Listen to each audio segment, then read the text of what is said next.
Сәлеметсіңдер ме балалар? Сауат ашу сабағын бастаймыз. Бүгінгі сабағымыздың тақырыбы ұлттық тағамдар, мәтін. Мәтінге байланысты мына бейнероликке назарымызды аударамыз. Мазмұнына сай ат қою. Мәтінге, сюжетті суреттерге ат қою. Мәтін мағына жағынан байланысқан екі не одан көп сөйлемнен құралады. Мәтіннің мазмұнына сай ат қоюға болады. Ол мәтіндегі негізгі ойды ашып тұрады. Нұрасыл мектептен келді. Қолын жуып тамақтануға отырды. Ыдыстарды жуып, үйді жинады. Содан соң сабағын оқуға отырды. Анасы оған риза болды. Нұрасылды құшақтап, бетінен сүйді. Бұл мәтінде Нұрасыл туралы айтылған. Ол әдепті бала екені баяндалып тұр. Ендеше бұл мәтінге әдепті бала деп ат қоюға болады. Келесі мына мәтінді тыңдайық. Сәкен жазғы демалыста ауылға барды. Ауылдың табиғаты да әсем. Айнала көк шалғын, қалың тоғай, сылдырлай аққан тау өзенінің суы да таптаза. Су түбіндегі ұсақ тастар мөлдіреп көрінеді. Ол күнге қыздырынып, суға шомылды. Атасы мен әжесіне көмектесті. Демалыс көңілді өтті. Бұл мәтіннің мазмұнына сай ауылда немесе көңілді демалыс деп атауға болады.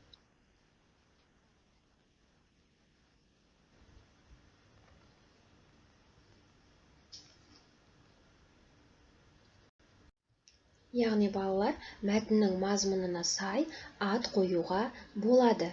Келесі балалар оқулықтарымыздың 43-ші беттегі бірінші жаттығуға назарымызды аударамыз. Өлеңді түсініп оқы. Шұжық. Дәмді тағам шұжық. Түрі сонша қызық. Ағам көрсе тоймайды, оңайға апам қоймайды. Мына сұрақтарға жауап бер. Өлең не туралы? Шұжық қалай жасалады? Еттен тағы қандай ұлттық тағамдар әзірленеді? Бұл әңгіме ме, әлде өлең бе? Келесі жұмысымыз оқушылар. Мына сөз жұмбаққа назарымызды аударамыз. Жасырын сөздерді тап, сөз жұмбақты шеш. Шыққан тағам аттарын оқы. Өзің білетін ұлттық тағам атауларын ата. Келесі жұмысымыз балалар, дәптермен жұмыс. 5-ші жаттығуға назарымызды аударамыз.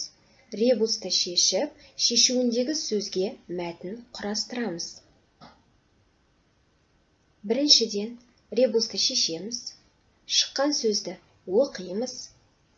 Содан кейін сенің ойыңша шипалы сусындарға не жатады? Осы сұраққа жауап береміз. Шипалы сусындар туралы 2-3 сөйлем құрап, оны дәптерге көшіріп жазамыз. Сабағымыздың соңын кері байланыспен аяқтаймыз. Бүгінгі сабақта мен білдім, мен үйрендім, маған ұнады, мен үшін қиын болғаны, менің көңіл күйім. Өз ойларымызбен жазып жібереміз.